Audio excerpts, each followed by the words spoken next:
हदीस पाक में तो अचे त जॾहिं को माण्हू वफ़ात करे वेंदो आहे त 10 सालनि ताईं उन मैयत जो रूह रोज़ पंहिंजे घर ईंदो आहे रोज़ानो पंहिंजे घर में ईंदो आहे घर जे अॻियों जेको कोट आहे या को मन आहे या का छपर आहे उन जे मथां चढ़ी बीहंदो आहे ऐं घर जे भातियुनि खे सॾु कंदो आहे ओ मुंहिंजा पुट फलाणा ओ मुंहिंजी नियाणी फलाणी ओ मुंहिंजी घरवारी नाला वठी चवंदो आहे ओ मुंहिंजा अता ओ मुंहिंजा भाउ अॼु तव्हां कुशादल घरनि में आयो मां सोढ़ी कब्र में आया अल्लाह वास्ते मुझे नाले ते कुछ खैरात कयो तवा कुशादन घरन में कुछ मुझे सोढ़ी कब्र जो भी ख्याल कयो मुझे बख्शत अकेला ही जो भी को ख्याल कयो वो नाला वठी पुकारे पुकारे सद करे पंजे घर भातन के खैरात करण जेला चवंदो आ 10 सालन ताईं मैयत रोज ईंदो आ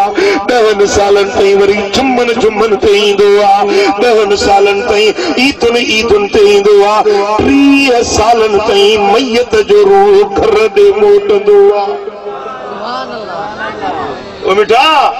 अज तो को अब्बा भी विसरी वई अम्मा भी विसरी वई जे भा तो के प्यार दिना हुआ जे तो के शफकतुन सा नवाजो हुयो अज वो भा तो का कलो को दी आज विसरी वी हलो पर याद रख जा सुभाणे तोते भी मौत ईंदो तू भी ये जहान का विसरी वेंदे मुआ मुकामन में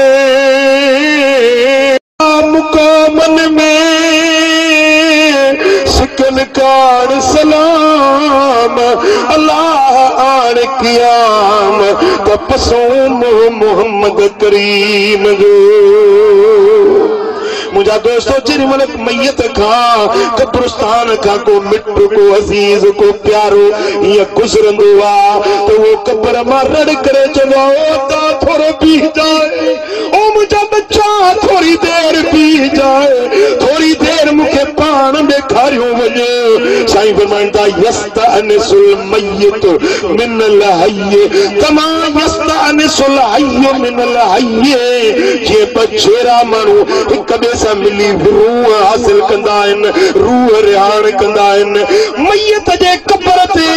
उन जो को प्यारो अजीज ईंदो आहे को प्यारो दोस्त ईंदो आहे त मैयत ईअं विरूह कंदो आहे ख़ुशि थींदो